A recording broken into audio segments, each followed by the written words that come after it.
बिस्मिल्लाहिर्रहमानिर्रहीम, अस्सलाम वालेकुम। आज नजफ सेशन जो हमारा एंटी टेस्ट का चल रहा है उसका लेक्चर नंबर 37 है। लास्ट लेक्चर में चैप्टर नंबर 2 हमने कंप्लीट किया है। हर लिहाज से कोशिश किया है कि उसका MCQs का काम कवर हो। आज हम स्टार्ट कर रहे हैं चैप्टर नंबर 3, ये है इंटीग्रेशन से रिलेटेड। और चैप्टर 2 से अगर इसका लिंक देखें तो ये उसका ये समझ लें कि रिवर्स प्रोसेस है। चैप्टर 2 का जो मेन था आपका काम वो डिफरेंशिएशन का था, इसमें उसका रिवर्स इंटीग्रेशन करेंगे जिसको हम एंटी डेरिवेशन भी कहते हैं। तो ओवरऑल अगर इसकी एक हेडिंग बना ली जाए तो हम ये कह सकते हैं कि ये चैप्टर जो है इसमें हम पढ़ते हैं एंटी डेरिवेशन। और एंटी डेरिवेशन नाम से ही ज़ाहिर है कि ये डेरिवेटिव का एंटी प्रोसेस है। तो एंटी डेरिवेशन जो है इसको हम इंटीग्रेशन भी कहते हैं। एंटी डेरिवेशन और या हम कह रहे हैं कि ये इंटीग्रेशन भी इसको कहा जा सकता है। तो मेनली इसको इंटीग्रेशन से ही हम याद कर रहे होते हैं। आगे चलते हैं चैप्टर की तरह। मैं समरी आपके सामने लिख दूं कि इसमें क्या काम करना है और किस तरह से चलेगा, फिर उसको हम एक एक करके स्टडी करते हैं। तो मैंने पहले तो ये बता दिया ओवरऑल आपको कि इसमें इंटीग्रेशन का काम है। इंटीग्रेशन डिफरेंशिएशन के रिवर्स प्रोसेस को हम कह रहे होते हैं। यानी अगर आप डेरिवेटिव लेते हैं तो आप रेट ऑफ चेंज देख रहे हैं, उसका रिवर्स कर लें तो हम इसका मतलब हम कहते हैं कि हम इंटीग्रेट करें। तो मैं समरी आप लोगों के सामने लिखता हूँ यहाँ पे। अच्छा जी, समरी शुरू करते हैं इसकी। सबसे पहले तो याद रखें आप कि इसमें टोटल बनती हैं 8 एक्सरसाइजेज। अगर हम पहली एक्सरसाइज की बात करें, एक्सरसाइज 3.1 जो है, तो इस एक्सरसाइज के अंदर जो काम आपने करना होता है वो सिर्फ डिफरेंशियल्स को स्टडी करना होता है। तो मैं इसकी हेडिंग बना सकता हूँ यूज़ ऑफ डिफरेंशियल्स। डिफरेंशियल्स को स्टडी करेंगे, फिर उसका यूज़ देखेंगे कि क्या यूज़ होता है उसका। 3.2 से लेकर अगर हम 3.5 तक की बात करें, 3.2, 3, 4 और 3.5, यानी 4 ये जो एक्सरसाइजेज हैं आपकी, इनके अंदर आप पढ़ेंगे इनडेफिनेट इंटीग्रेशन। Indefinite integration. फिर इसके बाद जब हम आगे चलेंगे एक्सरसाइज हम पहुंचेंगे जब 3.6 के ऊपर, तो इसके अंदर आपको जो इंटीग्रेशन है वो डेफिनेट करनी पड़ेगी। तो मैं लिख देता हूँ इसमें हम करेंगे definite integration. Definite integration basically ऐसी इंटीग्रेशन है कि जिसका कोई डेफिनेट आंसर आएगा, और जो असल में ये समझ लें कि असल में रियल लाइफ प्रॉब्लम्स में जो यूज़ होगी वो डेफिनेट इंटीग्रेशन ही होगी आपके पास। और 3.7 के अंदर आपको एप्लीकेशन के तौर पे बताया जाएगा कि इंटीग्रेशन के थ्रू आप कर्व्स के अंडर एरियाज़ निकाल सकते हैं। तो मैं लिख देता हूँ area under the curve y is equal to f(x). किसी भी फंक्शन का जो ग्राफ होता है उसके अंडर और x एक्सिस के दरमियान विद इन 2 लिमिट्स जो एरिया होगा वो हम फाइंड किया करेंगे यहाँ पे। आखिरी जो एक्सरसाइज होगी 3.8, ये MCQs के लिए इम्पॉर्टेंट एक्सरसाइज है आपकी। इसमें हम डिफरेंशियल इक्वेशन जो है, डिफरेंशियल इक्वेशन, इनका सोल्यूशन देखेंगे। तो सोल्यूशन ऑफ डिफरेंशियल इक्वेशंस, ये हमारा काम होगा 3.8 में। लेकिन ये तो मैंने आपके सामने पूरा एक इसका स्केच बना दिया कि चैप्टर में किस किस तरह का काम करना है। तो सबसे पहले बात करते हैं हम डिफरेंशियल्स की कि डिफरेंशियल क्या चीज़ है। डिफरेंशियल को समझाने के लिए एक थोड़ा सा हम अगर काम करें, कंपैरेटिव स्टडी कर लें तो ज़्यादा बेहतर हमें बात समझ आएगी। मैं एक कंपैरिजन आपको बताता हूँ, क्योंकि आपको ये समझना ज़रूरी है कि डेरिवेटिव में और डिफरेंशियल में क्या फ़र्क होता है। क्योंकि डेरिवेटिव तो आप पढ़ चुके हैं, तो डिफरेंशियल डेरिवेटिव की तरह की एक चीज़ है, लेकिन थोड़ा सा इसमें डिफरेंस है, वो डिफरेंस देखते हैं हम। तो मैं कंपैरिजन के लिए एक तरफ आपके सामने लिखता हूँ डेरिवेटिव और एक तरफ लिखता हूँ डिफरेंशियल, और फिर हम कोशिश करते हैं कि इनका फ़र्क समझ सकें कि दोनों में फ़र्क क्या है। तो जो कंसेप्चुअल फ़र्क है वो याद रखें कि डेरिवेटिव आपने पढ़ा हुआ है कि ये एक वेरिएबल का चेंज है दूसरे वेरिएबल की रिस्पेक्ट से। यानी डेरिवेटिव जो है वो असल में कंपैरेटिव स्टडी करता है, कंपैरिजन से स्टडी करता है कि एक का चेंज दूसरे के साथ कंपेयर करके बताता है आपको, जबकि डिफरेंशियल जो है वो इंडिपेंडेंट चेंज होता है, किसी के ऊपर डिपेंड नहीं करता। अगर हम y का चेंज कहेंगे तो y का चेंज होगा वो किसी की रिस्पेक्ट से नहीं होगा। तो डेरिवेटिव चेंज बताता है एक वेरिएबल का दूसरे की रिस्पेक्ट से, जबकि डिफरेंशियल उस वेरिएबल का उसी में चेंज होता है, किसी की रिस्पेक्ट से नहीं होता। तो मिसाल के तौर पे मैं एक आसान सी एग्जांपल कोट करूँ, मैं कहता हूँ y is equal to x square है इधर भी लिखा हुआ है y is equal to x square. अब यहाँ मैं आपसे कहता हूँ कि मुझे फाइंड करना है डेरिवेटिव, तो आप कहेंगे ये बात इनकम्प्लीट है। मैं सिर्फ ये कहूँ मुझे डेरिवेटिव फाइंड करना है तो ये मेरी बात इनकम्प्लीट है, क्योंकि डेरिवेटिव के लिए बताना पड़ता है कि किस का डेरिवेटिव है और किसकी रिस्पेक्ट से है। तो अगर मैं कहता हूँ कि मुझे डेरिवेटिव फाइंड करना है विद रिस्पेक्ट टू एक्स, अब मेरी ये बात, मेरा ये क्वेश्चन कंप्लीट है। तो आप क्या कहेंगे, एक्स स्क्वेयर का 2x और x का फर्दर क्या हो जाएगा 1। अब देखें डी वाई ऊपर जो लिखा हुआ है इसका मतलब क्या है, y में चेंज, और ओवर जो dx है ये बताता है कि x की रिस्पेक्ट से। तो इधर आपने देखा कि 2x हो गया और ये 1 क्यों आया है, 1 असल में x का फर्दर डेरिवेटिव था। अगर हम यूँ कहते हैं कि x का फर्दर डेरिवेटिव होगा dx बाई dx, x का x की रिस्पेक्ट से, तो दोनों कैंसिल हो जाएंगे, आंसर कितना आ जाएगा 1 आपके पास। तो आपका फाइनल आंसर क्या बना, एक्स स्क्वेयर का डेरिवेटिव आ गया 2x। इसी तरह अगर हम यहाँ पे बात करें तो यहाँ हम ये कहेंगे कि ये किसी की रिस्पेक्ट से चेंज नहीं है। आप क्या करें कि y का अगर डिफरेंशियल फाइंड करना है तो y का डिफरेंशियल dy होगा। dy जिस तरह मैंने यहाँ बताया इसका मतलब क्या होता है, y में चेंज। अब अगर हम सिर्फ dy लिख रहे हैं इसका मतलब y का चेंज देख रहे हैं, हम x पे डिपेंड नहीं कर रहे, उसको ना डिपेंड नहीं करवा रहे। अब एक्स स्क्वायर का क्या होगा, रेट ऑफ चेंज कैलकुलेट करने का तो वही मेथड है कि आपने पावर शुरू में लानी है, एक पावर कम कर दी, ये क्या हो गया 2x, यहाँ भी क्या था 2x। आगे फर्दर x का डेरिवेटिव था जो कि dx बाई dx था, तो वो क्या हो गया कैंसिल। यहाँ फर्दर x का जो डिफरेंशियल होगा वो सिर्फ dx होगा, तो 2x हो गया और x का मज़ीद क्या हो गया dx, बस। तो फ़र्क देखा आपने कि उधर x का फर्दर डेरिवेटिव 1 था, जबकि इधर फर्दर डिफरेंशियल कितना है dx। तो ये डेरिवेटिव जो है ये dx डिवाइड होने की वजह से डिपेंडेंट चेंज है, और यहाँ dx डिवाइड नहीं हो रहा तो ये इंडिपेंडेंट चेंज है। यही वाला dx अगर आप यहाँ ला के मल्टीप्लाई करें, यानी डिपेंडेंस ख़त्म कर दें उसकी और इंडिपेंडेंट कर दें तो ये चीज़ बन जाती है, और यही dx अगर हम यहाँ डिवाइड करके इसको डिपेंडेंट कर दें तो वो डेरिवेटिव बन जाता है। तो ये आपस में इंटरचेंजेबल है, इंटरचेंज किए जा सकते हैं। सिर्फ याद रखना है जो सिंपल वर्डिंग में कि डेरिवेटिव डिपेंडेंट चेंज है और डिफरेंशियल इंडिपेंडेंट चेंज है, ये याद रखनी है बात आपने। एक आध एग्जांपल और भी मैं अक्सर देता होता हूँ बच्चों को, तो एक एग्जांपल मैं और अगर कोट करूँ तो मैं यहाँ लिखता हूँ y is equal to sine of x। तो y का जो डेरिवेटिव होगा x की रिस्पेक्ट से वो होगा कॉज ऑफ x, और x का फर्दर क्या होगा 1। जबकि यहाँ जब मैं कहूँगा y is equal to sine x है तो y का जो डिफरेंशियल होगा वो dy होगा, साइन का उसी तरह होगा तो रेट ऑफ चेंज वही कॉज x ही होगा, फर्दर x का क्या हो जाना है dx। इस तरह से हमने डेरिवेटिव और डिफरेंशियल का ये फ़र्क समझ लिया है। अब ग्राफिकली अगर देखें तो दो चीज़ें 3.1 में हमसे वो पूछता होता है, हमें वो कहता होता है कि dy और डेल्टा y फाइंड करें, ये दोनों इक्वल नहीं होते, इसलिए हमसे दो चीज़ें हमसे पूछी जाती हैं। dy के बारे में मैंने आपसे क्या कहा था, चेंज अलॉन्ग द लाइन होता है। यहाँ एरो बना के लिख देता हूँ कि dy is basically change along the line, और डेल्टा y जो होता है ये होता है change along the curve. Curve के चेंज को डेल्टा से और लाइन के चेंज को डी से डिनोट करते हैं। अगर ग्राफिकली देखा जाए इसको, मैं अगर आप लोगों के सामने ग्राफ बना दूं तो ज़्यादा बेहतर बात समझ आ जाएगी आप लोगों को। ये चैप्टर 2 के स्टार्ट में भी जब मैंने डेरिवेटिव का टॉपिक पढ़ाया था तो मैंने ये बातें डिस्कस की थी। मैं चाह रहा हूँ कि ये पर्टिकुलरली एक्सरसाइज में टॉपिक ही डिफरेंशियल का है, तो इसको अंडरस्टैंड कर लिया जाए तो ये आप लोगों के लिए बेहतर है। अब देखिए मैं कहता हूँ कि कोई भी पार्टिकल जैसा मर्जी उसका पाथ बना ले, मैं कहता हूँ ये पाथ है पार्टिकल का, और यहाँ से लेकर यहाँ तक आपने उसको ऑब्ज़र्व किया है, P से लेकर Q तक। P के बिल्कुल नीचे जो वैल्यू थी, अगर हम उसको कहें तो ये वैल्यू जो P के बिल्कुल नीचे आ रही है आपके पास, हम कहते हैं कि ये वैल्यू थी x की जब आपने उसको ऑब्ज़र्व किया। पार्टिकल थोड़ी देर बाद यहाँ से मूव करता हुआ अपने पाथ पे पहुँच गया Q पे। अब ये नई वैल्यू आई है, ये दरमियान में जो एडिशन हुआ है x में, x का जो चेंज है उसको हम डेल्टा x कहते हैं। तो ये नई जो वैल्यू है ये होगी x प्लस डेल्टा x।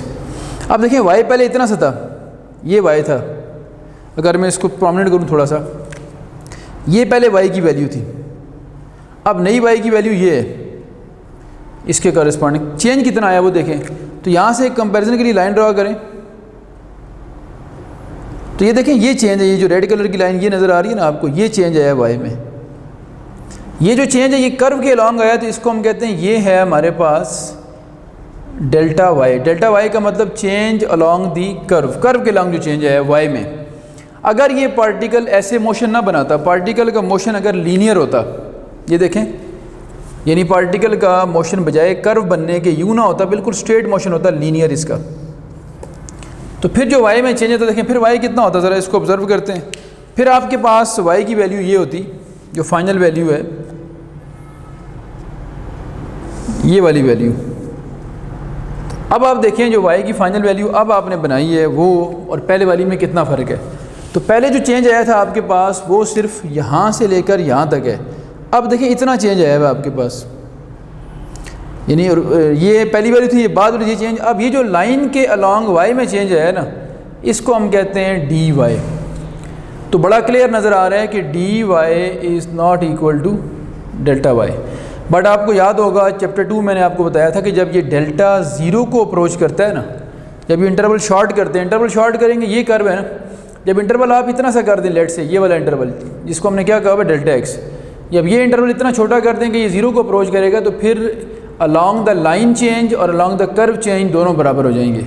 तो हम कहते हैं कि ये इक्वल नहीं होते, बट कब इक्वल होंगे, if delta x approaches to 0 then dy is equal to delta y। ठीक है जी, dy और डेल्टा y बराबर नहीं होते, बट dx और डेल्टा x बराबर होते हैं हमेशा। x चूँकि लाइन पे मूव करता है, लीनियर मोशन रहता है, तो इसलिए x के केस में dx और डेल्टा x ये ऑलवेज़ क्या होंगे, इक्वल होंगे। तो ये कुछ बातें डिस्कशन में आ गई हमारी, किससे रिलेटेड भी, डिफरेंशियल से रिलेटेड। एक क्वेश्चन मैं आपको करवाता हूँ डिफरेंशियल का, ताकि थोड़ा सा आपको आइडिया हो जाए कि डिफरेंशियल किस तरह से हमें जो है वो MCQs में आ सकते हैं और हम उनको कैसे अटैम्प्ट करेंगे। तो लिखते हैं क्वेश्चन। अच्छा जी, मैंने एक MCQ लिखा आप लोगों के सामने, और वो ये है कि radius of a circle changes from 5 to 5.7। Circle का रेडियस चेंज हो रहा है 5 से 5.7 पे चला गया है, तो corresponding change in the area of circle, ये आपने बताना है कितना होगा सर्कल के एरिया का चेंज। तो थोड़ा सा इसको डायग्रामेटिकली देखते हैं। ये देखें, ये अगर हम कहते हैं कि सर्कल है और जो इसका रेडियस था वो इनिशियली जो है वो चेंज कहाँ से हुआ है, 5 से 5.7 हो गया है। तो जो ओरिजिनल रेडियस था r वो कितना था, 5, अब कितना हो गया 5.7 होगा, तो रेडियस बढ़ जाएगा। लेट से यहाँ सेंटर है सर्कल का। अब आपने बताना है कि एरिया में कितना फ़र्क पड़ेगा। तो 5.7 होने का मतलब है कि रेडियस 5 से 5.7, जो रेड कलर से मैं शो कर रहा हूँ, ये चेंज आया है रेडियस में। इस चेंज की वजह से देखिए पूरा इंटायर सर्कल अब इस तरह से हो जाएगा। ये सर्कल का जो नई जो इसकी बाउंड्री है वो यूँ आ जाएगी अब, यानी रिलेटेड टू 5.7। अब हमारे पास हमने बताना ये है कि अगर सर्कल का रेडियस बढ़ रहा है, अब इसको शो करता हूँ आप लोगों के सामने रेड कलर से, जो पहले शेड नहीं हुआ ये जो अंदर वाला पोर्शन है वो सर्कल का एरिया है रेडियस 5 की रिस्पेक्ट से। अब जब हमने रेडियस 5 से 5.7 कर दिया तो बड़ा सर्कल बन गया, और ये जो रेड कलर से मैं शो कर रहा हूँ ये सर्कल के एरिया में चेंज आया है। तो मैं इसको यहाँ से डिनोट करता हूँ, ये क्या आया जी, ये change in area of circle, यानी जो बाद वाला सर्कल है उसमें से पहले सर्कल माइनस करें तो बाद में बनता है। ये जो शेड हुआ हुआ ये सारे के सारा क्या चीज़ अभी, change in area of circle. इसको थोड़ा सा मैं आप लोगों के लिए प्रोमिनेंट कर देता हूँ इस बाउंड्री को, ताकि ये बात आप लोगों को क्लियर हो जाए। लें जी, ये हो गया हमारा। अब ये तो मैंने वैसे आपको समझाने के लिए डायग्राम बनाई है, हमने पेपर में डायग्राम नहीं बनानी, सिर्फ आइडिया समझाना था आप लोगों को। आप लोगों ने क्या करना है, ये देखें, ये इसका छोटा सा सोल्यूशन लिखता हूँ सिर्फ बात समझाने के लिए। हार्डली आपके 10 सेकेंड लगने और आप पता लगा लेंगे इसको। तो सबसे पहले देखें एरिया होता किसके इक्वल है, एरिया होता है πr²। तो एरिया का चेंज बताना है आपने। चेंज का मतलब जिस तरह आप कहते हैं y का चेंज क्या कहते हैं आप, dy, तो a का चेंज क्या होगा, dA। तो हम कहेंगे चेंज इन एरिया निकालने के लिए इसका डिफरेंशियल लिया जाएगा, टेकिंग डिफरेंशियल। क्योंकि किसी वेरिएबल में सिर्फ आपने चेंज देखना हो तो आप उसका डिफरेंशियल लेते हैं। तो डिफरेंशियल लें, ए का क्या हो जाएगा डी ए, पाई कांस्टेंट है, आर स्क्वायर का होगा 2r और r का फर्दर हो जाएगा dr। जिस तरह अभी आपको याद होगा मैंने कहा था कि अगर y एक्स स्क्वायर के इक्वल है तो y का डिफरेंशियल क्या होगा dy एक्स स्क्वायर का 2x और x का dx। y की जगह a लिखा हुआ है और एक्स स्क्वायर की जगह r स्क्वायर लिखा हुआ है तो 2r dr हो गया। ये dA क्या बताता है, change in area. Values put करें, पाई होता है 22/7, फिर 2 इंटू आर कितना था, r वो का जो ओरिजिनल था तो कितना था r 5, और dr का मतलब होता है चेंज इन रेडियस। dr का मतलब चेंज इन रेडियस। तो रेडियस अगर 5 से 5.7 हुआ है तो रेडियस में कितना चेंज आया है 0.7, तो यहाँ लिखेंगे 0.7, 0.7। अब देखें ज़रा कैंसलेशन कहाँ कहाँ हो रही है वो कर लेते हैं हम। तो अगर हम इसको लिखें 22 मल्टीप्लाई बाई 2 मल्टीप्लाइड बाई 5 और ये 0.7 को लिखें 7/10, तो 7/10 ये आ गया। 7 7 से कैंसिल, 5 2 से 10, 2 2 से कैंसिल, तो आंसर कितना आ गया 22। तो 22 जो है स्क्वायर सेंटीमीटर, चूँकि एरिया का चेंज है तो ये इसका यूनिट जो होगा वो स्क्वायर यूनिट होगा। तो वो अगर 5 से 5.7 सेंटीमीटर हो गया है तो फिर एरिया में चेंज कितना आएगा 22 सेंटीमीटर स्क्वायर। तो ये जो रेड कलर की बाउंड्री बनी हुई है ये असल में कितनी मेजरमेंट का एरिया है, ये वो एरिया का चेंज है 22 सेंटीमीटर स्क्वायर। तो ये एक क्वेश्चन डिफरेंशियल के यूज़ का मैंने आपको करवा दिया है। जब भी कभी डिफरेंशियल के यूज़ के क्वेश्चन आएंगे आपने डिफरेंशियल फाइंड करना है। मैंने फ़र्क बता दिया है कि डेरिवेटिव और डिफरेंशियल में कितना फ़र्क है। उम्मीद है ये आप लोग आसानी से कर लेंगे। अच्छा, अब अगर ये कर चुके हैं तो 3.1 सारे के सारी डिफरेंशियल्स के ऊपर थी और MCQs के लिए हमने जितना पढ़ना था हमने पढ़ लिया। इससे ज़्यादा अगर आप कुछ इसके MCQs प्रैक्टिस के लिए चाहते हैं तो जो MCQs की सीरीज़ पब्लिश हुई है सेंटर विजन के प्लेटफॉर्म से, जो मैंने ख़ुद लिखी हुई है, उसमें आप देख सकते हैं आपको 3.1 के कुछ क्वेश्चन वहाँ पे मिल जाएंगे। अब हम चलते हैं इससे ऑनवर्ड, जहाँ से असल चैप्टर का जो स्टार्ट होता है इंटीग्रेशन का। तो मैंने आपसे पहले कहा है कि 3.2 से लेकर 3.5 तक इनडेफिनेट इंटीग्रेशन है। तो पहले ज़रा हम इंटीग्रेशन को समझते हैं, फिर हम पढ़ेंगे कि इनडेफिनेट और डेफिनेट में क्या फ़र्क होता है और फिर उसके MCQs करते हैं।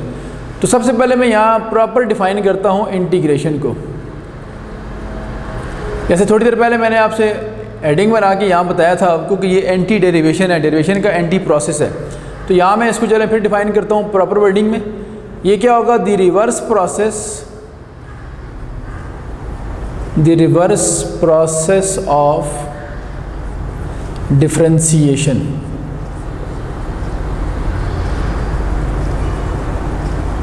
is called, the reverse process of differentiation is called integration. इसको हम कहते हैं, ये क्या होती है इंटीग्रेशन। बस सिंपल वर्डिंग में याद रखें, या इसको इंटीग्रेशन भी कहते हैं। दूसरा मैंने क्या नाम बताया था आपको कि ये चूँकि रिवर्स प्रोसेस है डिफरेंशिएशन का तो इसको हम एंटी डेरिवेशन भी कहते हैं। अच्छा जी, अगर इसको रिवर्स प्रोसेस कहा जा रहा है तो डेफिनेटली ये वर्क भी करेगा रिवर्स की तरह ही। तो आप सबसे पहले इसको समझने के लिए एग्जांपल कोड करते हैं, और एग्जांपल से पहले मैं आपको एक रूल समझा दूं जिसको हम कहते हैं power rule of differentiation, integration. Power rule of integration, आपको याद होगा पावर रूल ऑफ डिफरेंशिएशन भी आप पढ़ चुके हैं। तो ये वो जो पावर रूल ऑफ डिफरेंशिएशन था, अब हम पावर रूल ऑफ इंटीग्रेशन पढ़ रहे हैं। तो जिस तरह वो वर्क करता है ये बिल्कुल उसका रिवर्स वर्क करेगा। तो देखें, पावर रूल ये कहता है कि जब भी आपने किसी पावर वाले फंक्शन का इंटेग्रल फाइंड करना हो, चैप्टर 2 में आप कहते थे किसी पावर वाले फंक्शन का डेरिवेटिव फाइंड करना हो, तो अगर चैप्टर 2 को थोड़ा सा माइंड में रखें तो मैं अगर आपसे कहता हूँ कि ये एक फंक्शन है पावर वाला xn, इसका मैंने फाइंड करना है डेरिवेटिव। तो ये जो d/dx हुआ करता था, ऊपर वाला d बताता था डेरिवेटिव को, डेरिवेटिव मतलब चेंज को, नीचे वाला बताता था कि किस की रिस्पेक्ट से है, और ब्रैकेट ये बताती थी कि किस फंक्शन का डेरिवेटिव फाइंड हो रहा है। बिल्कुल इसी तरह से जिस तरह वो डेरिवेटिव के लिए d यूज़ होता है, इंटीग्रेशन के लिए ये साइन यूज़ होगा s की तरह का। इसको रो बोलते हैं, सिंबॉलिक नाम इसका क्या है RHO, रो बोलते हैं। जिस तरह अल्फ़ा, बीटा, गैमा, पाई वगैरह होते हैं, इस तरह इसको रो बोलते हैं। s की तरह का साइन है और ये समेशन की तरह ही बिहेव करता है असल में। तो ये अगर आपके पास हो और आपने x पावर n को इंटीग्रेट करना हो, यहाँ हम कहते थे कि हमने x पावर n को डिफरेंशिएट करना है, यहाँ उसका उल्टा नाम क्या ले रहे हैं कि हमने यहाँ x पावर n को इंटीग्रेट करना है। अगर आपने इसको इंटीग्रेट करना है तो ये जिस तरह ये नीचे dx लिखा हुआ था ये बताता था कि हमने x की रिस्पेक्ट से करना है। इसका जो dx हुआ करेगा वो यहाँ लिखा होगा साथ, इस तरह से, यानी ये बताएगा कि किसकी रिस्पेक्ट से इंटीग्रेट करना। देखिए यहीं से आपको रिवर्स नज़र आना शुरू हो गया है। डिफरेंशिएशन में dx डिवाइड होता है तो पता लगता है कि उसकी रिस्पेक्ट से चेंज है, इंटीग्रेशन में वो मल्टीप्लाई होता है तो तब इसका मतलब है जो डिवीजन का रिवर्स है वो क्या हो गया, मल्टीप्लिकेशन। अच्छा, अब ये कैसे वर्क करता था आपको याद होगा, पावर शुरू में लाते थे और एक पावर को कम कर देते थे हम, यानी पहले मल्टीप्लाई करते थे फिर एक पावर कम कर देते। यहाँ उसका रिवर्स करें तो बजाय माइनस करने के हम प्लस करेंगे पावर में एक, और मल्टीप्लाई करने के बजाय हम क्या करेंगे, डिवाइड। तो ये आ जाएगा x power n plus 1 over n plus 1। यहाँ तक बात की तो इसको अब मैं रेज करता हूँ। तो ये था power rule of difference integration, integration का पावर रूल था। फिर हर जो भी क्वेश्चन हम किया करेंगे उसके साथ ये c ऐड किया करेंगे, इसे कहते हैं कांस्टेंट ऑफ इंटीग्रेशन। ये c क्या चीज़ है, इसको जब एक मैं एग्जांपल दूंगा तो c तक हम पहुंच जाएंगे कि c क्या चीज़ है। इनिशियली आप याद रखें कि ये जो रूल मैंने आपके सामने लिखा है ये उस वक्त वैलिड होगा अगर n की वैल्यू -1 ना हो बस, यानी valid for only n other than -1। Other than -1 के लिए वैलिड है, -1 के लिए वैलिड नहीं है। ये क्यों नहीं है वैलिड, अगर -1 कर देते हैं तो ये -1 n की जगह पुट करने से ये 0 हो जाएगा डिनोमिनेटर और ये अनडिफाइंड हो जाएगा।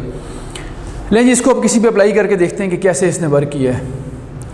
तो मुझे अगर इंटीग्रेट करना पड़ता है लेट से x³ dx, तो मतलब ये होगा मैं x³ का इंटीग्रल x की रिस्पेक्ट से फाइंड करना चाह रहा हूँ। तो रूल ये कहता है कि -1 पावर अगर नहीं है तो फिर ये रूल वैलिड है, पावर में एक ऐड कर दें, उसी से इसको डिवाइड कर दें और प्लस c लिखें तो ये बनेगा x पावर 4 डिवाइडेड बाय 4 और प्लस c। ये एक एग्जांपल होगी इसकी। अब आपको मैं ये बताऊं कि ये c क्यों लिखा गया है, c क्यों लिखा गया है, इसको भी हम देख लेते हैं कि c लिखने की क्या रीज़न है। तो आप ज़रा गौर से देखिएगा बात। मैं अगर आपसे कहता हूं कि लेट से मैंने डेरिवेटिव फाइंड करना है, डेरिवेटिव ऑफ x पावर 4 कर लेते हैं, चलें क्या आंसर आएगा जी आप बताएं। पावर शुरू में लाएंगे, एक पावर क्या होगी, कम। ये डेरिवेटिव की बात कर रहा हूँ, ठीक है।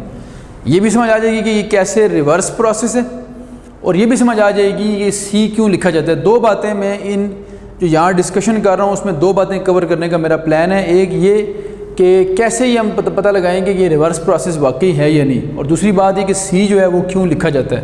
ये दो बातें मैं यहाँ क्लियर कराता हूँ आपको। x पावर 4 का ये डेरिवेटिव है। अब अगर मैं x पावर 4 की जगह x पावर 4 प्लस 10 का डेरिवेटिव लूँ तो फिर क्या होगा, 4x³ और 10 का क्या हो जाएगा, 0, चूँकि कांस्टेंट का डेरिवेटिव 0 होता है। फिर अगर मैं कहता हूँ कि मैंने अब डेरिवेटिव फाइंड करना है x पावर 4 माइनस 3 का, तो x पावर 4 का 4x³ और -3 का क्या हो जाएगा, 0। अब ज़रा सोचें आप कि इन तीनों के जो डेरिवेटिव्स हैं वो क्या हैं, सेम है, एक जैसे हैं। अब मैं इस पे लगाता हूँ रिवर्स प्रोसेस। देखें रिवर्स प्रोसेस का मतलब क्या है कि इसका तो आंसर आ गया ये वाला। अब इसको इंटीग्रेट करके देखते हैं। ये आंसर है ना मेरा, इस आंसर को मैं इंटीग्रेट करता हूँ 4x³ को। तो अगर x पावर 4 का डेरिवेटिव 4x³ है, मैं एरो बना के बताता हूँ। अगर x पावर 4 का डेरिवेटिव क्या है, 4x³, तो 4x³ को इंटीग्रेट करने से क्या आना चाहिए, x पावर 4। अगर तो ये इंटीग्रेट करके x पावर 4 बन गया तो इसका मतलब ये रिवर्स प्रोसेस था डिफरेंशिएशन का, वो बात क्लियर हो जाएगी।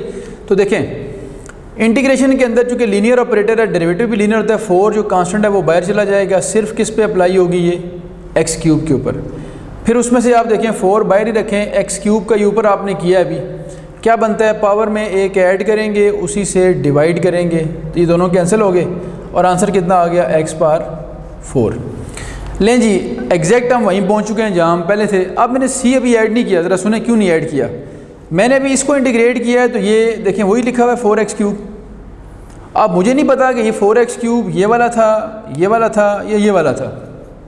तो अगर तो 4x³ ये वाला था तो फिर 10 नज़र नहीं आ रहा, x पावर 4 तो आ गया बट आगे 10 ऐड नहीं हो रहा है इसमें, वो किधर गया। और अगर 4x³ ये वाला मैंने इंटीग्रेट किया है, चूँकि सारों का डेरिवेटिव ये बनता है ना, इसका डेरिवेटिव ये बनता है, इसका डेरिवेटिव ये बनता है, तो इंटीग्रेट करने से इसको ये आना चाहिए, इसको इंटीग्रेट करने से ये आना चाहिए। अब हो क्या रहा है, डेरिवेटिव लेते हुए जो कांस्टेंट 0 हो जाता है वो कांस्टेंट रिवर्स करते हुए प्रिडिक्ट नहीं होता, प्रिडिक्ट हो ही नहीं सकता, पता नहीं किस कांस्टेंट का डेरिवेटिव 0 है, हमें नहीं पता उसका। तो जब हम रिवर्स करते हैं, अगर मैं इसकी बात करता तो मुझे x4 तो मिल गया, 10 नज़र नहीं आ रहा यहाँ पे। यहाँ मैं अगर इसको रिवर्स करता हूँ तो मुझे -3 नज़र नहीं आ रहा, जबकि इसमें कांस्टेंट है ही कोई नहीं। तो इसका मतलब ये हुआ कि जब इंटीग्रेट करते हैं तो जो कांस्टेंट डिफरेंशिएशन के वक्त 0 हो गया था, वो इंटीग्रेशन के वक्त नहीं पता लगता कि क्या था, तो उसकी जगह हम c लिख देते हैं वहाँ पे। फिर c को हम कहते हैं कि हमने असल में कांस्टेंट की जो कमी है वो पूरी की है, उसको कंपनसेट किया है, इसलिए इसको c भी कहते हैं। कांस्टेंट ऑफ कंपनसेशन भी कह सकते हैं इसको हम। और c हम कांस्टेंट ऑफ असल में कहते हैं इंटीग्रेशन। इंटीग्रेशन का कांस्टेंट c कौन सा है? ये वो वाला कांस्टेंट है जो डेरिवेटिव लेते हुए 0 हो गया था और रिवर्स करते हुए नहीं पता लग रहा हमें। इसी वजह से इस c की मौजूदगी की वजह से, c की प्रेजेंस की वजह से हम इसको कहते हैं इनडेफिनेट इंटीग्रेशन। अब मैंने सिर्फ इंटीग्रेशन लिखा है, जब हम 3.2 का स्टार्ट करेंगे तो यहाँ हम लिखेंगे, अगर साथ लिख भी लें कि ये हम पढ़ेंगे इनडेफिनेट, जिस तरह मैंने आपको समरी लिखवाई है शुरू में, इनडेफिनेट इंटीग्रेशन। तो इसको इनडेफिनेट कहने की क्या रीज़न है? कहने की रीज़न असल में ये है कि जो कांस्टेंट है इसका हमें डेफिनेट पता नहीं होता कि ये क्या है, यानी हम यकीन से नहीं कह सकते, डेफिनेटली नहीं कह सकते कि कौन सा होगा। इसलिए हम कहते हैं कि जो भी इंटीग्रेशन जिसके आंसर में c लिखा हुआ आता है वो इनडेफिनेट इंटीग्रेशन है। तो 3.2, 3, 4, 5, 3.5 तक, 3.2 से लेकर 3.5 तक जो इंटीग्रेशन है उसमें हर एक आंसर में c आएगा। इसका मतलब वो सारे की सारी एक्सरसाइजेज हैं 3.2, 3, 4 और 5 तक, ये सारी इनडेफिनेट इंटीग्रेशन वाली बनती हैं आपके पास। तो दोनों बातें क्लियर होगी।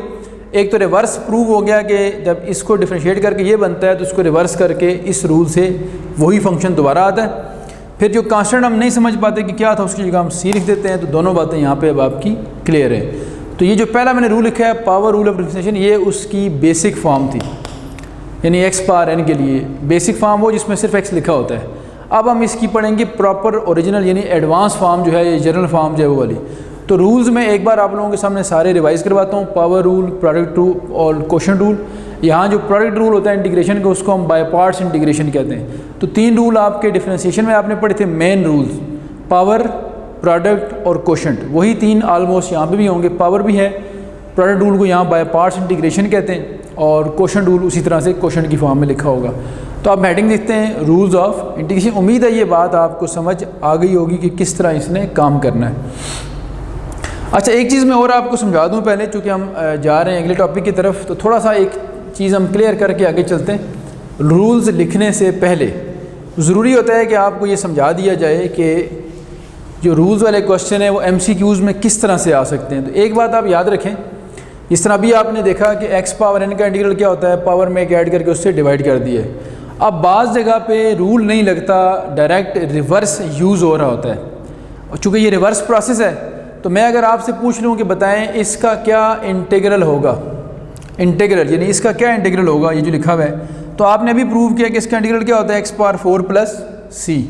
तो हम अगर ये जानते हों कि ये डेरिवेटिव किसका था, x4 का, यानी x4 का क्यों था, 4 शुरू में आया, एक पावर कम हो गई। तो जिन लोगों को ये पता है कि ये x4 का डेरिवेटिव है तो वो फ़ौरन बता देंगे कि इसका इंटीग्रल x पावर 4 है। बिल्कुल इसी तरह से अगर मैं आपसे पूछूं कि बताएं साइन x का क्या डेरिवेटिव होता है, तो आप सारे जानते हैं, चैप्टर 2 आपने पढ़ा, साइन x का क्या डेरिवेटिव होता है, कॉस। तो अगर साइन का डेरिवेटिव कॉस है तो कॉस का इंटीग्रल साइन है, किसी रूल की ज़रूरत नहीं पड़ेगी हमें। यानी मैं यूँ कह रहा हूँ कि अगर आपके सामने ये लिखा है d/dx ऑफ साइन x, तो इसका मतलब है साइन फंक्शन का डेरिवेटिव। तो साइन का डेरिवेटिव क्या होता है, कॉस ऑफ x। और अगर मैं यूँ लिख दूँ कि integration of cos x dx, देखें साइन का डेरिवेटिव क्या हो गया, कॉस, और कॉस का इंटीग्रल फाइंड करना है तो क्या होगा, साइन। अब ये रूल यहाँ लगाए नहीं रहे हम, इसे कहते हैं रिवर्स एप्लीकेशन। ये असल में डिफरेंशिएशन के फार्मूलाज को हम डायरेक्ट रिवर्स करके लिख लेते हैं, हमें किसी रूल की ज़रूरत नहीं होती। तो साइन x आ जाएगा और प्लस c क्यों लिखेंगे कि हो सकता है कॉस फंक्शन, ये जो साइन फंक्शन था जब इसका डेरिवेटिव लिया गया कॉस बना, तो यहाँ जो कांस्टेंट हुआ होगा वो क्या हो गया होगा, 0। तो अगर नहीं है तो सिर्फ साइन x ही लिखेंगे हम। इस तरह से ये रिवर्स प्रोसेस है, साइन का डेरिवेटिव कॉस, कॉस का इंटीग्रल साइन। अब इसी को हम अप्लाई करते हैं 1 के ऊपर। मुझे अगर ये देखना है कि 1 का क्या इंटीग्रल होगा x की रिस्पेक्ट से, तो हम चैप्टर 2 के हवाले से जानते हैं, ये देखें, हम जानते हैं कि x जो था इसका डेरिवेटिव x की रिस्पेक्ट से क्या हुआ करता था 1। तो अगर x का डेरिवेटिव x की रिस्पेक्ट से 1 है तो 1 का इंटीग्रल x की रिस्पेक्ट से क्या होगा x। तो इसका आंसर क्या आ जाना है x। तो 1 का इंटीग्रल x क्यों हुआ, चूँकि x का डेरिवेटिव 1 था तो 1 का इंटीग्रल क्या हो गया x, उसका रिवर्स हो गया। एक तो ये समझने का तरीका ये हो गया आप लोगों के लिए। दूसरा तरीका आप लोगों के पास ये है कि अगर आप इसको पावर रूल से करें, देखें तो 1 को लिख सकते हैं x पावर 0 आप, अगर हम ये अपनी तसल्ली चाहते हैं कि ठीक है ये नहीं, तो पावर रूल के लिए पावर -1 नहीं होनी चाहिए, बाकी जो मर्ज़ी हो। तो x पावर 0 पे रूल लगेगा। कैसे रूल लगेगा, पावर में एक ऐड करेंगे उसी से डिवाइड करेंगे। तो अब आप ज़रा सोचें कि पावर में एक ऐड करके जब हमने उससे डिवाइड किया है तो हमें आंसर ऊपर मिला x, नीचे मिला 1, तो फिर क्या आंसर है, वही x आंसर आ गया, यानी 1 का इंटीग्रल क्या हो गया x। ये आ गया इसका दूसरा तरीका समझने का। पहला तरीका तो मैंने कहा रिवर्स है ना। रिवर्स किस तरह से है कि x का डेरिवेटिव 1 का इंटीग्रल x, जिस तरह साइन का काज और काज का इंटीग्रल क्या था साइन था। दूसरा मैंने प्रॉपर पावर रूल से प्रूव करके बता दिया कि ऐसे ही होता है ये। और तीसरा एक और जो है कंसेप्चुअल मेथड, वो भी देख लें कि जिस तरह आप लोग ये समझते हैं कि किसी फंक्शन, जैसे साइन फंक्शन है, साइन फंक्शन के साथ इसका इन्वर्स लिखा हो तो साइन और साइन इन्वर्स कैंसिल हो जाते हैं और जो उसका एंगल है वो बच जाता है सिर्फ, यानी x रह जाता है। इसी तरह से याद रखें ये जो d है, d का मतलब होता है डेरिवेटिव। ये जो d लिखा हुआ है आपके पास ऊपर वाला d/dx, d का मतलब डेरिवेटिव हो गया और इसका मतलब हो गया इंटीग्रल। तो ये दोनों एक दूसरे के एंटी सिंबल्स हैं। जब इसके साथ ये आता है लिखा हुआ तो ये दोनों आपस में क्या हो जाते हैं कैंसिल, जिस तरह ये कैंसिल हुआ था। तो आप मुझे बताएं अगर ये यूँ लिखा हुआ है आपके पास कि इसके साथ dx लिखा हुआ है तो ये डेरिवेटिव का हो गया और वो किसका हो गया, यानी एक डिफरेंशियल का शो कर रहा है और एक इंटीग्रल को शो कर रहा है। तो ये दोनों आपस में कैंसिल हो जाएंगे, आंसर क्या आ जाएगा, सिर्फ जिस तरह उसका x आया इस तरह इसका x आ जाएगा। तो हम अगर यहाँ 1 एज्यूम करें तो फ़र्क तो कोई नहीं पड़ता, 1 लिखें ना लिखें कोई फ़र्क नहीं पड़ता। तो यही चीज़ बन जाती है कि 1 का इंटीग्रल क्या आ जाता है आपके पास x। तो मैंने 3 मुख्तलिफ़ तरीक़ों से आपको बात समझा दी है। x का डेरिवेटिव 1 का इंटीग्रल x, पावर रूल से भी आप देखें 1 का इंटीग्रल x, और इस तरह अगर देखें कि डिफरेंशियल ऑपरेटर और इंटीग्रल ऑपरेटर एक दूसरे के एंटी ऑपरेटर्स हैं तो उनको कैंसिल कर दें अगर, तो आपके पास फिर भी क्या बचता है, x बचता है। तो ये कुछ बातें बेसिक्स थी, मैंने कहा पहले आपको ये बता दूं। अब हम चलते हैं जो रूल्स हैं इंटीग्रेशन के उनकी तरफ और फिर देखते हैं कि किस तरह इससे MCQs बनाए जा सकते हैं। तो मैं लिखता हूँ हेडिंग भी, rules of integration.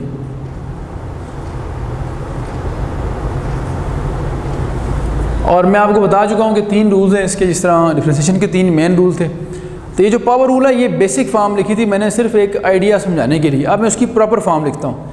Proper form power rule की जो है वो ये है, अगर यहाँ हेडिंग बना के लिखते जाएं हम, पावर रूल ऑफ डिफरेंशिएशन। तो ये क्या होती है अभी कि आपने अगर integration, power rule of integration पढ़ रहे हैं तो ये इंटीग्रल का साइन है। ये रूल ये कहता है कि एक फंक्शन अगर हो उसकी कोई भी पावर हो, एक फंक्शन हो गया और फंक्शन की कोई भी पावर आ गई और उस पावर के साथ फंक्शन का लिखा हुआ डेरिवेटिव, फंक्शन हो उसकी कोई पावर हो, और पावर भी याद रखना है हमेशा ये कंडीशन के अदर देन -1 कोई भी पावर हो, -1 के अलावा फंक्शन की कोई भी पावर हो और उसके साथ लिखा हो फंक्शन का डेरिवेटिव। तो पावर रूल ये कहता है कि फिर उस फंक्शन के अंदर जो पावर है उस पावर में एक आप ऐड कर दीजिएगा, उसी से डिवाइड कर दीजिएगा और आ जाएगा plus a constant of integration. जो हमने पढ़ा हुआ है कि इंटीग्रेशन के हर क्वेश्चन में c लिखेंगे आप, क्योंकि c कांस्टेंट ऑफ इंटीग्रेशन है और वो डेरिवेटिव लेते हुए जो कांस्टेंट 0 है वो हम असल में नहीं गेस कर पाते। इस c को हम उसकी जगह कंपनसेट करने के लिए लिखते हैं और इसे इसीलिए हम कहते हैं इनडेफिनेट इंटीग्रेशन। और साथ लिख देते हैं कि ये रूल कब वैलिड, अभी वैलिड ओनली इफ़ या only for what, for n other than -1। ठीक है जी। तो ये हमारे पास आ गया इसका रिज़ल्ट। आगे चलते हैं। ये पावर रूल हो गया और इसी पावर रूल की ही आपने ये एक एप्लीकेशन देखी थी जो आपके सामने थी x पर। आप इस रूल को जो मैंने पहले लिखा था, अब ज़रा मैं पावर रूल के प्रॉपर जो फॉर्मेट है उसमें रख के दिखाता हूँ आपको। ये देखें, मुझे अगर इसका फाइंड करना है डेरिवेटिव को पर्टिकुलर पावर ले लेते हैं या कोई फिक्स कर लें। मैं कहता हूँ एक्स पावर 3 का मुझे इंटीग्रल फाइंड करना है। देखें जिस तरह यहाँ आप लोगों ने किया था, आपको याद होगा, एक्स पावर 3 का क्या था, एक्स पावर 4/4, बाई चांस 4 से कट गया था, प्लस किया था सी। तो आप देखें पावर रूल के लिए क्या होगा, फंक्शन हो गया एक्स, फंक्शन एक्स हो गया, एन की जगह क्या आ गया है 3 पावर होगी, और अदर देन -1 भी है। और डेरिवेटिव देखना है, फंक्शन का डेरिवेटिव साथ होना चाहिए। फंक्शन एक्स है, एक्स क्यूब नहीं है, पावर को छोड़ के देखना है डेरिवेटिव। एक्स का डेरिवेटिव क्या है 1, तो ये रूल वैलिड है। अब रूल ये कहता है कि फिर फंक्शन जो एक्स है उसकी पावर में एक ऐड करें, उसी से डिवाइड करें और प्लस क्या लिखते हैं सी। तो एक्स पावर 4/4 प्लस सी, ये इसको हमने अप्लाई भी कर लिया। तो पावर रूल के बारे में याद रखना है कि ये सिर्फ वैलिड कब होगा, जब पावर अदर देन -1 होगी। अब आपके माइंड में ये क्वेश्चन आ रहा होगा कि अगर अदर देन -1 के लिए है तो फिर -1 के लिए कौन सा रूल है। तो -1 पावर के लिए जो रूल हमारे पास है उसको हम कहते हैं रेसिप्रोकल, लिखा रेसिप्रोकल फॉर्म है तो उसको हम कहते हैं कोशेंट रूल। तो जिस तरह डिफरेंशिएशन का कोशेंट रूल था, ऐसे ही इंटीग्रेशन का कोशेंट रूल कब बनेगा, जब n-1 हो जाएगा। अब अगर n-1 होता भी है तो ये देखें यहाँ अगर हम -1 कर दें तो ये 1/, की फॉर्म में आ जाएगा। तो दूसरा रूल होगा जिसको हम कहेंगे कोशेंट रूल। अच्छा, कोशेंट रूल क्या है देखें ज़रा। कोशेंट रूल हमारे पास है कि एक फंक्शन लिखा हो नीचे और इसका डेरिवेटिव लिखा हो ऊपर। नीचे फंक्शन, ऊपर क्या हो, डेरिवेटिव। ये वही बात समझ लें कि ये आप लोगों ने इधर n की जगह -1 रखा तो ये 1/fx हो गया और f' ऊपर आ गया। दो चीज़ों का क्वेश्चन बन गया, डेरिवेटिव का और फंक्शन का। नीचे फंक्शन हो, ऊपर डेरिवेटिव हो, तो फिर रूल ये कहता है कि इसका जो इंटीग्रल होगा वो natural log of f(x) plus c होगा। इसको समझने के लिए एग्जांपल मैं कोड करता हूँ आप लोगों के सामने। देखें एग्जांपल ये कोड करते हैं कि हम लिखते हैं, आसान सी एग्जांपल है 1/x की। क्या 1/x पे ये रूल लग रहा है, फंक्शन की जगह x लिखा हुआ है, डेरिवेटिव की जगह 1 लिखा हुआ है, तो x का डेरिवेटिव 1 होता है। तो फंक्शन जो इंटीग्रल होगा वो क्या होगा, log of function. Function x है तो log of x plus c आ जाएगा। और यूजुअली लॉग डिफाइंड होता है सिर्फ पॉजिटिव नंबर्स का, नेगेटिव का नहीं होता। तो इसलिए हमें क्वेश्चन में एक कंडीशन दी होती है कि x इज़ ग्रेटर देन 0, ना भी दी हो तो फिर हम log of mod of x लिखते हैं। मॉड का मतलब पॉजिटिव कर देते हैं उसको हम। ठीक होगी बात ही। अब यहाँ से एक बात और ऑब्जर्व करें, देखें यहाँ एक की पॉइंट ज़रा नोट करें, जो अभी थोड़ी देर पहले बात हो रही थी कि आप चैप्टर 2 से जानते हैं सारे कि log x का डेरिवेटिव क्या होता है 1/x। 2.7 में मैंने आपको पढ़ाया था ये। अगर log x का डेरिवेटिव 1/x है तो फिर 1/x का जो इंटीग्रल है वो क्या होना चाहिए, log of x, क्योंकि ये उसका रिवर्स है। तो देख लें 1/x का इंटीग्रल क्या है, log of x। तो यहाँ एरो बना के बताता हूँ कि log x का डेरिवेटिव 1/x और 1/x का इंटीग्रल क्या होता है, log of x। ठीक है जी। तो दो रूल जो थे इंटीग्रेशन के वो ये हो गए। तीसरा जो रूल होता है उसे हम कहते हैं प्रोडक्ट रूल ऑफ इंटीग्रेशन, जिसको बाय पार्ट्स इंटीग्रेशन भी कहा जाता है। तो मैं तीसरा रूल भी यहाँ लिखता हूँ आप लोगों के सामने, और फिर आज के लेक्चर को हम रूल्स तक लिमिटेड रखेंगे। नेक्स्ट लेक्चर में इनके कुछ हम क्वेश्चंस करेंगे। तो मैं अब थर्ड रूल जो है जिसे हम कहते हैं बाय पार्ट्स इंटीग्रेशन, ऑल्दो वो 3.4 से ऑनवर्ड यूज़ होता है, लेकिन चूँकि हम MCQs के लिए स्टडी कर रहे हैं तो हमने MCQs इकट्ठे लिखने हैं। पहले मैं रूल सारे आपको पढ़ा दूँ, फिर हम जाएंगे MCQs की तरफ। आते हैं जी थर्ड रूल के ऊपर। थर्ड रूल जिसका हमने क्या नाम रखना है, वैसे इसको कोर्स के हवाले से कहते हैं बाय पार्ट्स इंटीग्रेशन या integration by parts, by parts integration. ठीक है जी, या इंटीग्रेशन बाय पार्ट्स कहेंगे। ब्रैकेट में लिख लें कि असल में ये अगर हम कंपेयर करें तो पावर रूल हो गया, कोशेंट हो गया। अब ये किसकी बारी है, प्रोडक्ट रूल की। तो प्रोडक्ट रूल ऑफ इंटीग्रेशन भी इसको कहा जा सकता है। अब इसमें क्या होगा, देखें पावर रूल में पावर का रोल था, कोशेंट में कोशेंट फॉर्म थी। तो ये जो प्रोडक्ट रूल है बाय पार्ट्स, इसमें फिर प्रोडक्ट वाली फॉर्म होगी। तो ये कहता है कि अगर इंटीग्रल फाइंड करना है दो फंक्शंस के प्रोडक्ट का, दो फंक्शंस के प्रोडक्ट का आपने इंटीग्रल फाइंड करना है, तो ये बाय पार्ट्स करेंगे, एक एक करके करेंगे। वो किस तरह देखें, ये u और v का मतलब है दो फंक्शंस हैं, ये कांस्टेंट नहीं है। u का मतलब फंक्शन होगा कोई x का, और v का मतलब भी होगा कोई x का फंक्शन। जैसे u sin x cos x हो जाए, v x square plus 1 sine inverse log x, कुछ भी हो सकता है। तो there are two functions u and v जिसका लिखा हुआ है प्रोडक्ट हमारे पास। तो रूल ये कहता है कि first function as it is लिखें, u एज इट इज़, दूसरे वाले का इंटीग्रल लें, v का इंटीग्रल, फिर माइनस एक इंटीग्रल का साइन लिखें और जो पहला एज इट इज़ था उसका लें डेरिवेटिव। प्राइम का मतलब क्या है? डेरिवेटिव। और ये जो इंटीग्रल यहाँ पे आया था ये वाला, ये लिखें उसके साथ और दोनों को मिला के एक कंबाइन इंटीग्रल ले लें इसका। ये कहलाता है प्रोडक्ट रूल ऑफ इंटीग्रेशन या बाय पार्ट्स इंटीग्रेशन। अब जिस तरह आपने प्रोडक्ट रूल पढ़ा था, प्रोडक्ट रूल ऑफ डिफरेंशिएशन, वहाँ आप जानते थे आर्डर मैटर नहीं करता था। वहाँ मैं आपको रिकॉल कराऊँ तो जब आप u और v का इनके प्रोडक्ट का डेरिवेटिव फाइंड करते थे तो कोई आर्डर नहीं था इसमें, u लिखें पहले या v लिखें पहले। आप कहते थे u as it is v का derivative, v as it is u का डेरिवेटिव, दरमियान में प्लस था, जिसको मर्ज़ी पहले कर दें, जिसको मर्ज़ी बाद में कर दें। अब यहाँ ऐसा नहीं होगा, यहाँ प्रॉपर ख्याल रखना है, u और v की सिलेक्शन ऑर्डिनरी नहीं होगी कि जिस मर्ज़ी को u रख लें और जिस मर्ज़ी को v रख लें एज़ कम्पेयर टू डेरिवेटिव। यहाँ आपने प्रॉपर सोच समझ के u और v सिलेक्ट करना है। क्यों करना है? क्योंकि u जो है उसका देखें पहले एज इज़ रखा हुआ है और फिर उसका डेरिवेटिव है। कहीं भी u का सोलो अकेला इंटीग्रल कहीं पे नहीं है, और v देख लें उसका सिर्फ इंटीग्रल है, कहीं उसका अकेला डेरिवेटिव नहीं है, और फिर दरमियान में माइनस का साइन भी है। तो इसका मतलब यहाँ u और v की सिलेक्शन प्रॉपर सोच समझ के करनी है आप लोगों ने। अच्छा, अब दो फंक्शन हैं u और v, आप ये जानते हैं कि दो ही कैटेगरीज़ हैं, तो किसी एक कैटेगरी को समझ लें, दूसरा समझने की आपको ज़रूरत नहीं पड़ेगी। जैसे मैं मिसाल के तौर पे कहता हूँ कि एक क्लास रूम है, क्लास रूम के अंदर टोटल 100 स्टूडेंट्स हैं। अगर मैं आपको कहता हूँ कि इसमें 80 बॉयज़ हैं, तो फिर मुझे बताने की ज़रूरत नहीं पड़ेगी कि इसमें गर्ल्स कितनी हैं, क्योंकि दो ही कैटेगरीज़ हैं ना, बॉयज़ और girls.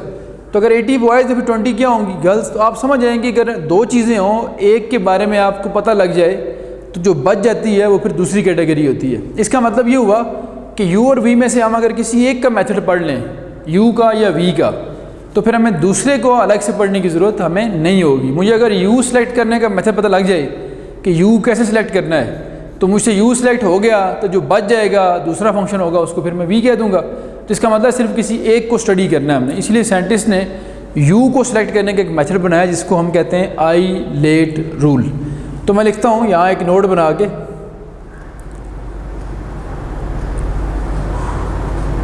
Selection of u is according to ILATE rule. ILATE rule यानी जो u की सिलेक्शन होगी वो अकॉर्डिंग टू क्या होगी? आइलेट रूल होगी। बड़ी इंपॉर्टेंट बात है। आइलेट रूल का जो रेफरेंस है वो आपके जो सेकेंड ईयर की बुक है उसमें दिया नहीं है उसने, लेकिन इसके बगैर ये आप सही तरह इंटीग्रेशन कर ही नहीं पाते। तो ज़रूरी होता है कि जब भी आपको पढ़ाया जाए, टीचर्स यूजुअली आइलेट रूल के बारे में बच्चों को बताते हैं ताकि उनको ये बात क्लियर हो, क्योंकि इसके बगैर बाय पार्ट्स इंटीग्रेशन में आप जगह जगह पे आपको प्रॉब्लम होगा। अब आइलेट रूल है क्या और किस तरह वर्क करेगा? आइलेट रूल ये कहता है कि जो दो फंक्शंस आपको दिए हुए हैं ना, u और v, जो दो फंक्शंस होंगे उनमें से u किसको रखना है जो इस आर्डर को फॉलो करता हो। अब ये आइलेट को आप लेफ़्ट से राइट अगर हम पढ़ें तो लेफ़्ट से राइट पढ़ें तो पहले i लिखा हुआ है, फिर l, फिर a, फिर t और फिर e। i क्या है? बेसिकली i शो करता है इनवर्स ट्रिग्नोमेट्रिक फंक्शन को। ये स्टार्टिंग लेटर्स लिखे हुए हैं सिर्फ, इनवर्स ट्रिग्नोमेट्रिक फंक्शंस, जैसे sine inverse, cause inverse, tan inverse वगैरह जो होते हैं। आगे एल शो करता है यहाँ लॉग फंक्शंस को, लॉगरिथमिक फंक्शंस, जैसे नेचुरल लॉग ऑफ एक्स हो या लॉग कोई और बेस वाला हो जाए, 10 बेस वाला या किसी और, तो ये होगा लॉगरिथमिक फंक्शन। आगे ए आपके पास होते हैं अलजेब्रिक फंक्शंस।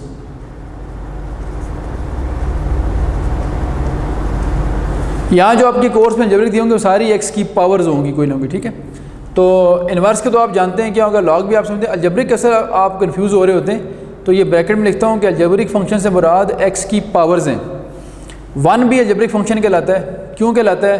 क्योंकि अभी मैंने बताया था 1 को लिख सकते हैं x पावर 0, तो ये x की 0 पावर है जिसको हम कहते हैं कांस्टेंट पोलिनोमियल या डिग्री 0 वाली पोलिनोमियल। तो कांस्टेंट पोलिनोमियल 1 कह लें, एक्स पावर 1 हो जाए या एक्स का स्क्वायर हो जाए या एक्स का क्यूब हो जाए या कोई भी आपके पास एक्सप्रेशन जिसमें एक्स आता हो उसे हम कहते हैं वो अलजेब्रिक फंक्शन है। तो अलजेब्रिक के बाद ए के बाद क्या आएगा? T. T is for trigonometric functions. आप देखें ट्रिग्नोमेट्रिक ऊपर इन्वर्स ट्रिग्नोमेट्रिक है, ये सिंपल ट्रिग्नोमेट्रिक है, जैसे sine x, cos x, ten x वगैरह हो जाएं। और आखिर में ई लिखा हुआ है, E is basically for exponential functions. Exponential functions. अब आप सोच रहे होंगे कि ये क्या हुआ, इससे किस तरह पता लगेगा कि ये आइलेट रूल कैसे अप्लाई होना है। तो अब मैं आपको बताता हूँ एरो बना के, आपने आइलेट को लेफ़्ट से राइट पढ़ना है, आई से ई की तरफ जाना है, आई से ई की तरफ। आइलेट को आपने किस तरह यूज़ करना है कि यू की जो सिलेक्शन होगी वो इस आर्डर में देखनी है। आप सबसे पहले उसमें देखेंगे कि क्या इसमें इन्वर्स फंक्शन लिखा हुआ है। अगर इंटीग्रेशन में इन्वर्स फंक्शन लिखा हुआ है तो उसको आप क्या रखेंगे? यू। यानी यू देखें, यू क्या सेलेक्ट होगा? पहले आई, फिर ए, फिर टी और फिर ई। अगर इन्वर्स नहीं है तो इन्वर्स के बाद अगला नंबर किसका है? एल का। फिर देखें लॉग फंक्शन है उसको यू रखें। अगर वो भी नहीं है तो फिर आगे चलें, क्या होगा? ए अलजेब्रिक, उसको यू रखें।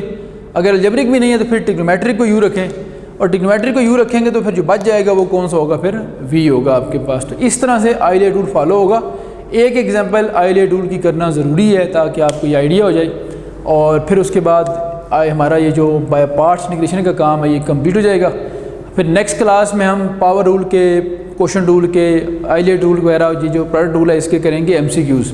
कोशिश करेंगे जो पास पेपर एमसीक्यूज़ वो भी कर लें। आपकी बुक के भी कुछ एमसीक्यूज़ मैं आपको कराऊँगा, कुछ शॉर्टकट टेक्निक्स आपको बताऊँगा जो आपके काम आएंगी। फिर तो मैं आप लोगों के सामने एक क्वेश्चन लिखता हूँ ताकि इसको हम कवर कर सकें। फिर तो क्वेश्चन लिखते हैं हम जिसमें ये वाला रूल लगा के आपको इसका अंदाज़ा हो सके। दो बल्कि हम क्वेश्चन कर लेंगे ताकि अच्छा आपको ये आइडिया हो जाए। पहला मैं लिखता हूँ आप लोगों के सामने कि मैंने इंटीग्रेट करना है, इंटीग्रेट मैंने करना है x cos x D x को। अब देखें दो फंक्शंस का ये प्रोडक्ट है, एक्स और कॉस का। एक्स आ गया अलजेब्रिक वाली कैटेगरी में, कॉस आ गया ट्रिग्नोमेट्रिक वाली कैटेगरी में। तो इसका मतलब है एक अलजेब्रिक है और एक कौन सा है? ट्रिग्नोमेट्रिक है। तो आइलेट रूल ये कहता है कि जो पहले आता है उसको यू रखना है। आई पहले आ रहा है, इन्वर्स है इसमें? नहीं है।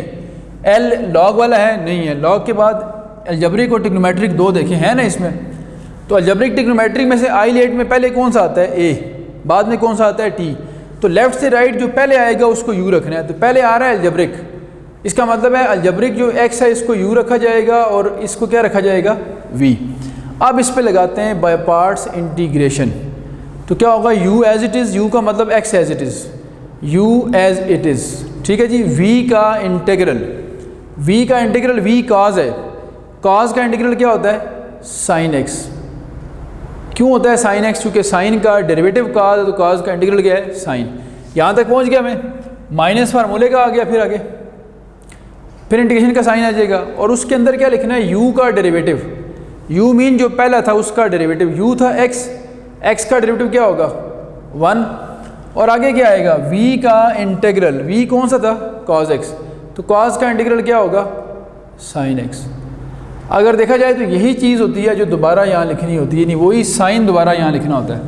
अब हम कहाँ पहुँच चुके हैं? देखें एक्स साइन एक्स और इधर आ गया फिर sine x D x.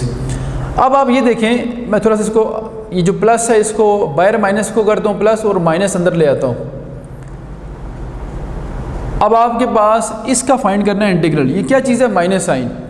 Minus sine का इंटीग्रल फाइंड करना है। तो आप जानते हैं कि माइनस साइन कॉज का डेरिवेटिव है, कॉज का डेरिवेटिव माइनस साइन होता है, इसलिए जो माइनस साइन का इंटीग्रल होगा वो क्या होगा? Cos of x. और प्लस जब इंटीग्रेशन ख़त्म होती है तो हम एंड में सी लिख देते हैं, कांस्टेंट ऑफ इंटीग्रेशन। तो ये हमारा एक क्वेश्चन सॉल्व हो गया। इसमें आइलेट रूल की समझ भी आप लोगों को आ जानी चाहिए, आ गई होगी इंशाल्लाह, और जो बाय पार्ट्स इंटीग्रेशन है उसका फॉर्मूला भी अप्लाई हो गया। एक और करते हैं जिसमें मैं आप लोगों के सामने लिखता हूँ x into log of x D x. अब लॉग कौन सा आ गया जी? L for logarithm. अब देखें इन दोनों में से ज़रा गौर से देखें तो कौन सी कैटेगरीज हैं? एक अलजेब्रिक है, अलजेब्रिक, और एक लॉगरिथमिक है। तो log चूँकि आइलेट रूल में L लेफ़्ट से राइट आए तो L पहले आता है और A बाद में आता है। इसका मतलब log पहले है और x बाद में है, तो जो पहले आएगा उसको U रखेंगे। वहाँ पे x पहले था, चूँकि आइलेट में A पहले आता है T बाद में, यहाँ पे L पहले था, log पहले था और अलजेब्रिक बाद में था। तो इस आर्डर में जो पहले आया उसको U रखना है। अब पहले कौन सा आ रहा है, log वाला, इसको U रख लेंगे। तो तरतीब से लिखें तो log of x into x dx, मैंने u को लिख दिया पहले, v को बाद में। अब इंटीग्रेट करें ना, बाय पार्ट्स लगाएं तो क्या होगा, u as it is, u कौन सा है, log of x, u as it is, v का इंटीग्रल, v x है, x का इंटीग्रल क्या होता है, x स्क्वायर बाय 2, पावर में एक ऐड करके डिवाइड कर दिए, माइनस फार्मूले का आ गया ये वाला। फिर आगे u का डेरिवेटिव है, u log x है, log x का डेरिवेटिव क्या होता है 1/x। और फिर यही इंटीग्रल जो v का था वही सेम ये वाला इंटीग्रल उठा के आपने यहाँ लिखना है, तो x स्क्वायर बाय 2 और आगे क्या आ गया dx। तो देख लें ये बन गया x square by 2 log of x, यहाँ 1/2 कांस्टेंट बाहर निकाल दें, x की एक पावर कैंसिल हो जाएगी तो x dx रह जाएगा। अगली स्टेज इसकी आखिरी होगी। तो आज मैंने कोशिश की है कि जो पावर, प्रोडक्ट और क्वोशंट रूल है उसको थोड़ा सा एक दो एग्जांपल्स के साथ आपको क्लियर करवाया जाए। अब x बच गया x पावर 1 का इंटीग्रल क्या होता है, x square by 2 plus c, बेशक इसमें से आप x स्क्वायर बाई 2 कॉमन ले लें, तो log F x minus half जो है ये प्लस c इसका आंसर आ जाएगा। ठीक है जी, जब इंटीग्रेशन ख़त्म होती है तो एंड में c लिख के उसको कांस्टेंट इंटीग्रेशन को कंपनसेट करते हैं। लें जी, आज तक इतना काम काफ़ी है। अल्हम्दुलिल्लाह चैप्टर 3 का हमने स्टार्ट कर लिया। उम्मीद है आपको समझ आ गया होगा जो हमने आज काम किया है। नेक्स्ट क्लास में हम इसके MCQs करेंगे और कोशिश करेंगे कि चैप्टर का तकरीबन काम जो है वो कंप्लीट किया जाए। तो आज के लेक्चर को मैं यहाँ क्लोज़ करता हूँ। आज तक के लिए इतना काफ़ी है। अल्लाह हाफ़िज़।